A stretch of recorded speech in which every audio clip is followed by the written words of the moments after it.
Olá, meus amigos do Estratégia, estamos aqui com as dicas de direito do trabalho para a primeira fase da OAB e nisso reunimos 30 dicas de forma a abranger toda a extensão da matéria direito do trabalho. Nós aqui do Estratégia Concurso estamos buscando ajudá-lo de todas as formas, reunindo todas as dicas que podem ajudá-los na primeira fase da OAB. E dentro de direito do trabalho, a nossa primeira dica aqui está relacionada aos princípios do direito do trabalho. Aqui eu quero lembrar com vocês uma alteração que ocorreu na súmula 277 do TST. Então a súmula 277 do TST, ela foi alterada em setembro de 2012 e a ideia agora é a seguinte: os direitos criados por acordo, por convenção coletiva, integram os contratos individuais de trabalho. Então, se foi criado, por exemplo, o direito ao plano de saúde por um acordo, por uma convenção coletiva, esse direito ele passa a integrar o contrato individual de trabalho e só pode ser retirado ou alterado por meio de nova negociação coletiva. Tomem cuidado com a redação dessa súmula, deem uma lida com carinho em casa, porque a alteração aqui, como a gente fala, se deu da água para o vinho. Antes, até setembro de 2012, essas normas, elas não integravam os contratos individuais de trabalho e hoje integram. Então, cuidado com essa alteração da súmula 277. Essa é a nossa primeira dica aqui. A segunda dica, também ligada a princípios do direito do trabalho, trata do princípio da primazia da realidade. Sempre que vocês ouvirem falar em princípio da primazia da realidade, vocês vão lembrar de fatos e de documentos. Vocês vão lembrar que os fatos eles são mais importantes que os documentos. Por quê? Os documentos que deveriam retratar os fatos, muitas vezes trazem informações inverídicas. Como o exemplo que eu trouxe no slide aqui para vocês, da súmula 338, inciso 3º, que fala o quê? De cartão de ponto. Vocês sempre vão lembrar o seguinte: se o cartão de ponto, que é um documento, trouxer horários de entrada e saída uniformes, os chamados horários britânicos, esse documento ele não poderá ser utilizado como prova. Por quê? Porque esse documento ele retrata uma situação que não vai ocorrer na prática, que é impossível de ocorrer na prática. É impossível que todo dia o empregado chegue no mesmo horário e saia também no mesmo horário, sem 1 minuto a mais ou 1 minuto a menos. Então, no confronto fatos e documentos, nós vamos privilegiar os fatos. Lembrem-se sempre disso. E aí, partindo para a nossa terceira dica, ela trata de comissão de conciliação prévia. Eu vou pedir para vocês lerem os artigos 625A a H da CLT, que tratam da comissão de conciliação prévia. Mas vocês vão se lembrar de uma decisão do Supremo, coloquei aqui no slide, para, se houver necessidade, vocês pausarem a aula e lerem, anotarem. Coloquei aqui no slide o número das ações declaratórias de inconstitucionalidade, nas quais o Supremo decidiu que não é mais obrigatório a passagem pela comissão de conciliação prévia. Logo, o empregado que entender lesado nos seus direitos já pode ir direto ao Poder Judiciário. Não há mais essa obrigatoriedade. O artigo 625D da CLT dizia ser obrigatória a passagem pela comissão de conciliação prévia. Não é mais, levem essa informação que vocês sabem, apenas lembrem dela no dia da prova. E passando para a dica número 4, nós temos aqui relação de emprego. dois tópicos que eu coloquei para vocês aqui. Todos sabem, todos estudaram os requisitos para a configuração do vínculo de emprego. E todos vocês lembram que no artigo 3º da CLT não consta exclusividade. Exclusividade não é requisito do vínculo de emprego. Por quê? O mesmo empregado pode manter vínculo de emprego, relação de emprego com mais de uma empresa. Óbvio que pode haver cláusula de exclusividade, sim, mas a regra é que exclusividade não é requisito para a configuração do vínculo de emprego. Vocês vão se lembrar de quê? De pessoalidade, de ser pessoa física, de habitualidade, de onerosidade, de subordinação, de alteridade, mas vejam que nesses requisitos eu não tenho a exclusividade. E aí vejam, o segundo ponto sobre relação de emprego que eu destaquei aqui para vocês é a ausência de distinção em relação ao local de trabalho. Esse artigo 6º, ele é muito importante, está sendo sempre lembrado pelas bancas examinadoras, então vale a pena ler o seu caput e o seu parágrafo único. Vocês vão perceber que não há distinção entre o trabalho realizado na empresa, realizado em casa, realizado em qualquer outro lugar. Se presentes os requisitos do vínculo de emprego do artigo 3º, haverá a configuração da relação de emprego independentemente do local. Por quê? Eu posso ser subordinado, por exemplo, ao meu empregador, trabalhando dentro da empresa, ao lado dele. Eu posso ser subordinado trabalhando em casa, no meu home office. E eu posso ser subordinado a ele trabalhando em qualquer outro lugar. Ainda mais porque hoje é muito comum a subordinação feita por e-mail, por telefone celular, por videoconferência. Então tenham sempre essa ideia aqui, essa é a nossa dica número 4. Partindo para a dica número 5, nós vamos lembrar agora de terceirização trabalhista. Sempre que a gente fala de terceirização trabalhista, a ideia é lembrar da súmula 331 do TST. Essa súmula 331 do TST vocês vão ler e reler para a prova. Vocês não podem ir para a primeira fase da OAB sem ler essa súmula 331. Por quê? Tudo que cai em prova, tudo que é cobrado em exame de ordem está nessa súmula, ainda mais porque ela sofreu uma importante alteração lá no ano de 2011. Então, o que eu destaco dessa súmula 331 aqui para vocês? Primeiro, responsabilidade subsidiária do ente privado e do ente público. Nós temos diferença aqui. O ente privado, no caso, que atua como tomador dos serviços, ele possui responsabilidade subsidiária. Sim, essa responsabilidade subsidiária, ela decorre do mero inadimplemento, das obrigações trabalhistas por parte do empregador. Então, esse inadimplemento do ente privado, essa responsabilidade subsidiária do ente privado decorre do mero inadimplemento das obrigações trabalhistas por parte do empregador. O empregador não pagou as verbas trabalhistas, o tomador ente privado tem responsabilidade pelo pagamento. Agora, se o ente tomador for um ente público, por exemplo, um município que tenha terceirizado um serviço de limpeza, essa responsabilidade subsidiária dele não decorre do mero inadimplemento. Por quê? Porque aqui a súmula 331, alterada lá em 2001, diz que para o ente público ser responsável subsidiário, há necessidade também de se provar uma omissão dele. Omissão ligada à ausência de fiscalização.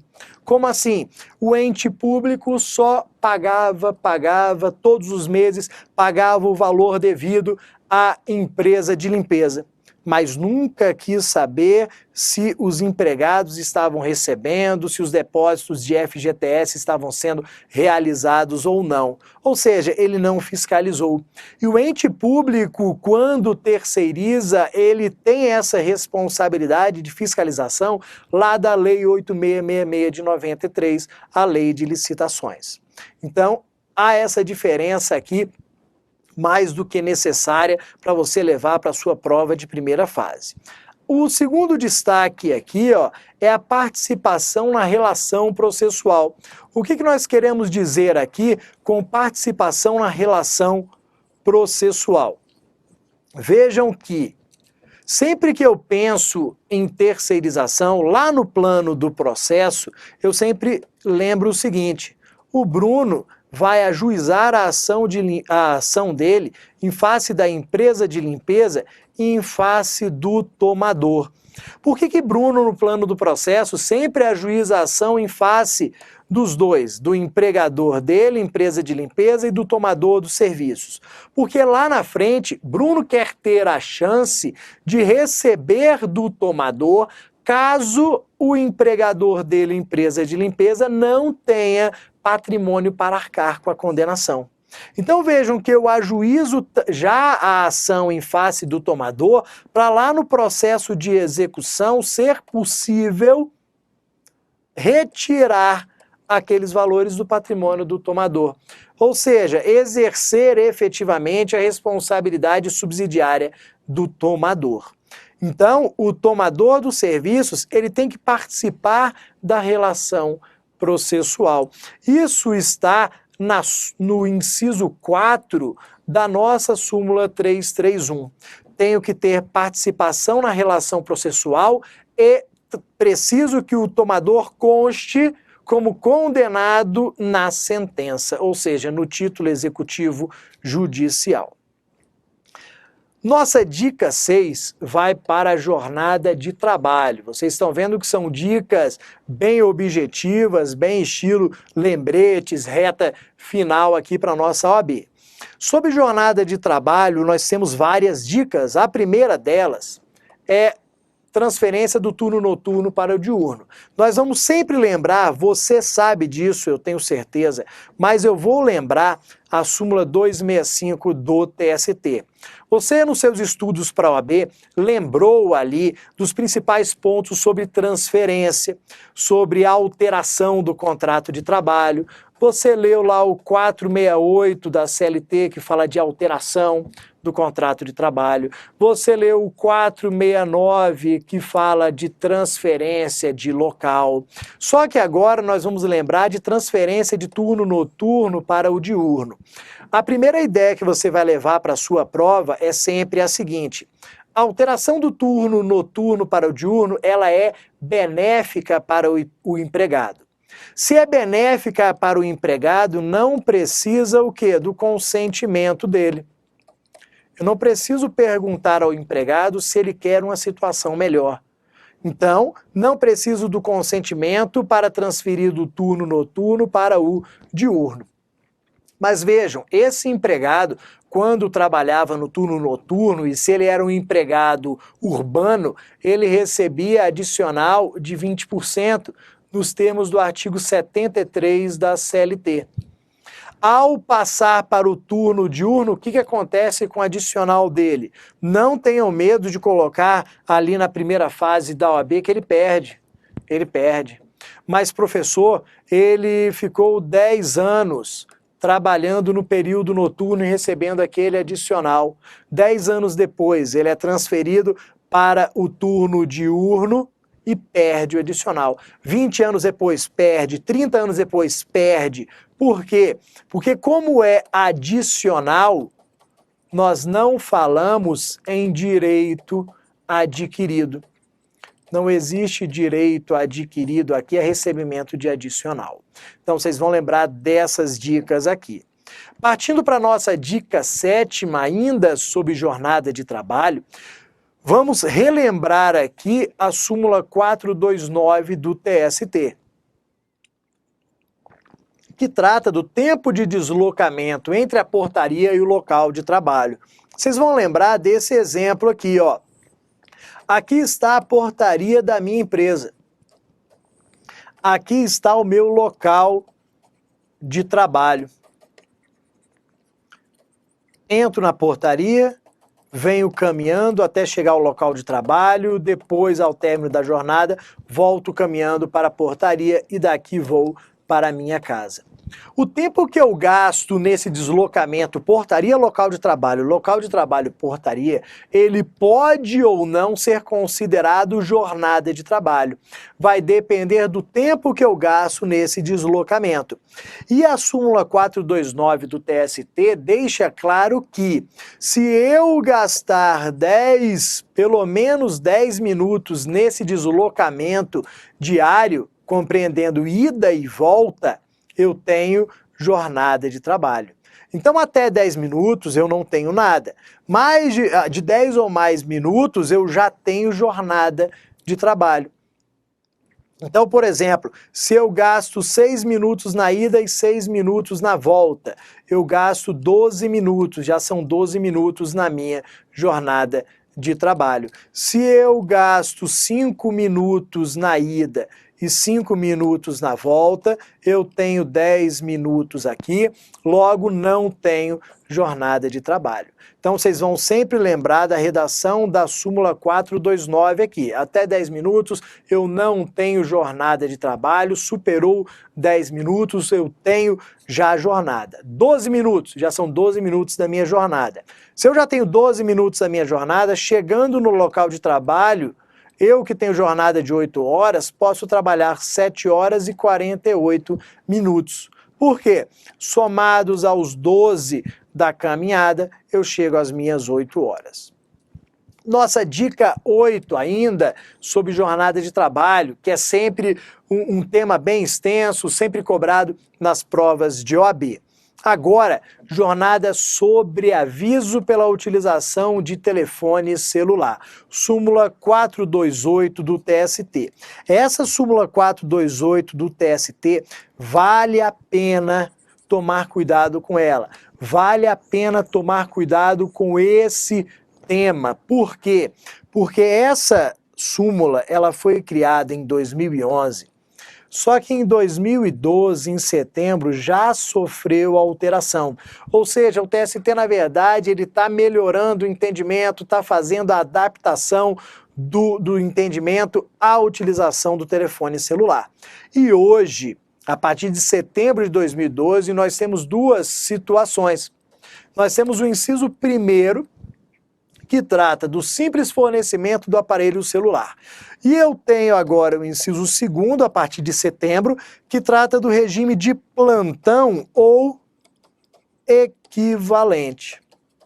Regime de plantão ou equivalente. Olha o que acontece. Simples fornecimento de telefone celular não gera horas sobre aviso. Então fui contratado, o empregador falou, Bruno, ó, toma um celular aqui, a partir de agora você vai utilizar o celular da empresa. Esse simples fornecimento não indica a existência de jornada sobre aviso. Não quer dizer que nos termos do artigo 244 da CLT eu tenha que ser remunerado com 1/3 pelo tempo em que estou com o celular. Não. Ideia aqui, ó, simples fornecimento não gera horas sobre aviso.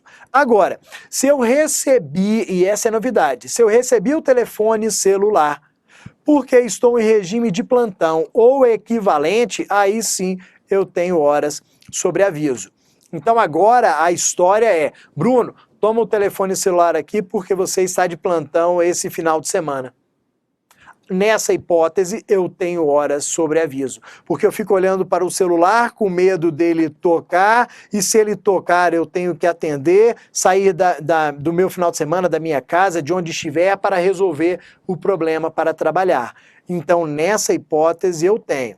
A CLT, o TST falou também plantão ou equivalente para que outros nomes não fossem utilizados pelo empregador para mascarar a situação. Então, plantão ou equivalente está perfeito, tenho sim horas sobre aviso. Partindo para nona dica, jornada de trabalho ainda, jornada em regime de tempo parcial. O que eu vou pedir para vocês aqui? Vou pedir para vocês lerem em casa o artigo 58A da CLT. Esse artigo 58A da CLT, ele trata desse regime aqui, que é aquele até 25 horas semanais. Se eu sou contratado para até 25 horas semanais, eu cumpro o regime de tempo parcial. Se eu cumpro o regime aqui de tempo parcial, eu posso receber salário proporcional. Então, vamos lembrar disso daqui. E aí, partindo para a nossa dica 10 ainda sobre jornada de trabalho, eu vou pedir para vocês lerem em casa com carinho, com cuidado, súmula 423 do TST, OJs 360 e 420, especialmente essa última, porque ela é de setembro de 2012. É a última OJ do TST, não é nem a última OJ aqui sobre turno ininterrupto, não, é a última OJ da SDI1. Então, o que vocês vão lembrar sobre turno ininterrupto de revezamento? Regra geral, máximo de 6 horas. Súmula 423 diz que pode chegar a 8 por negociação coletiva. OJ 360 diz o quê? Diz que bastam 2 turnos de revezamento para você já caracterizar o turno ininterrupto de revezamento. Ou seja, eu revezo manhã e noite. Se eu revezo manhã e noite, eu já tenho a configuração do turno ininterrupto de revezamento. E essa última OJ aqui diz que não é válida a cláusula de negociação coletiva que tente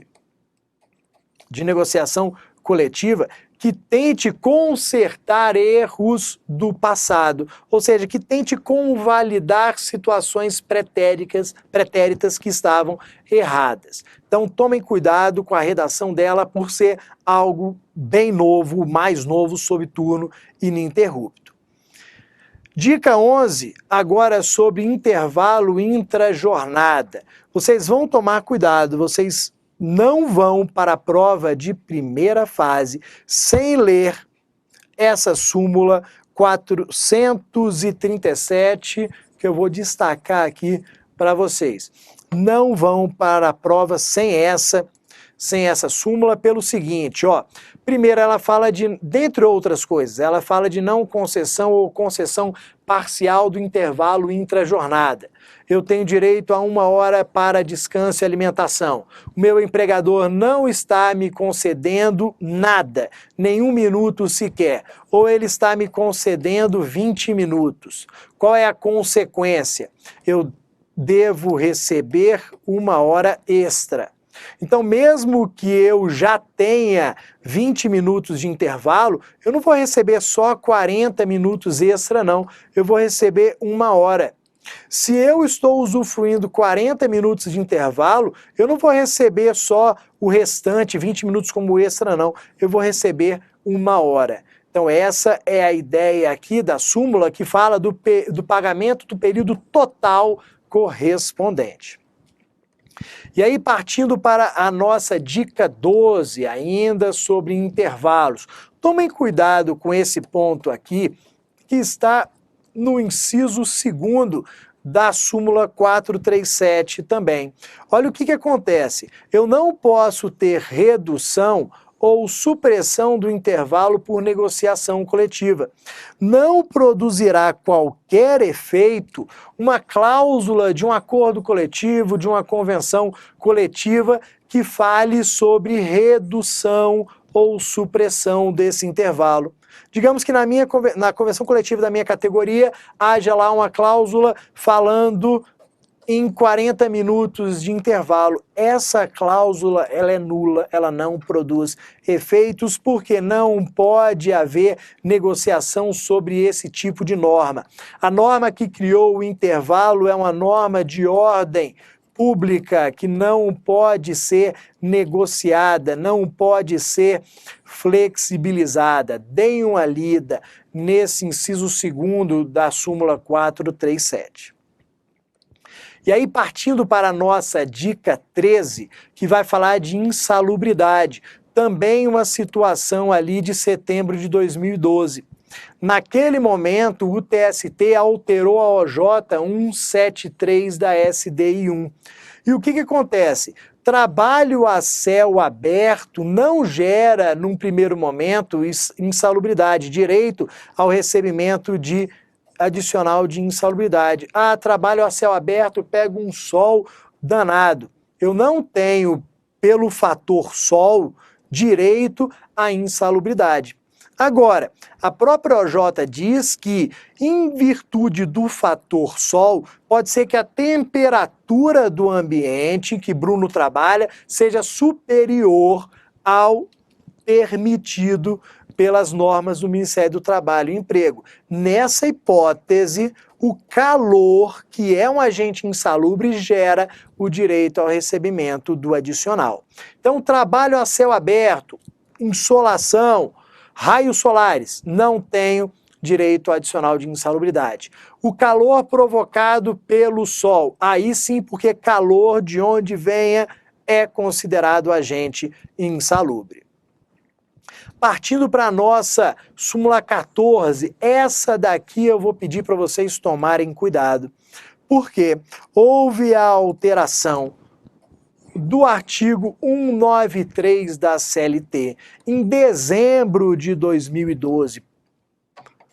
Dezembro de 2012. Incluíram o inciso 2º. Hoje, além daquelas situações típicas de explosivos inflamáveis e energia elétrica, também faz jus ao adicional de periculosidade aqueles trabalhadores ali nas atividades de segurança pessoal ou patrimonial que estão expostos a roubos ou outras espécies de violência física. Então hoje, se eu trabalho com segurança pessoal ou patrimonial, por estar exposto à violência, eu tenho direito adicional de periculosidade. E aí, lembrando, 30% sobre salário base, redação lá do artigo 193. Vocês também vão ler o parágrafo 3º do 193, inserido também em dezembro de 2012. E aí, partindo para a nossa dica número 15, já saindo de jornada, de intervalos e adicionais, nós vamos para remuneração e salário.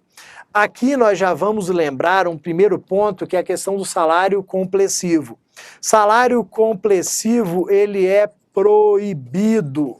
É nula a cláusula que impõe o salário complessivo nos termos da súmula 91 do TST. A súmula 91 proíbe, diz que é nula a cláusula que trata do salário complessivo, mas, Bruno, não estou lembrando o que é esse salário complessivo. Pessoal, salário complessivo é aquele que não há discriminação. No meu contra-cheque, tem que estar lá, salário base, tantos reais, adicional disso, tantos reais, gratificação, tantos reais, ou seja, eu tenho que ter a discriminação do que estou recebendo. O salário complessivo é aquele que não tem essa discriminação. O salário complessivo é aquele que eu recebo assim, salário, tantos reais. Mas de quê? Não, é um valor que engloba todas as parcelas a que tenho direito. Então isso é proibido porque o empregado tem direito a essa informação acerca ali dos componentes remuneratórios, das parcelas salariais a que está recebendo. Daqui a pouco nós voltamos para o segundo bloco com as demais dicas de direito do trabalho.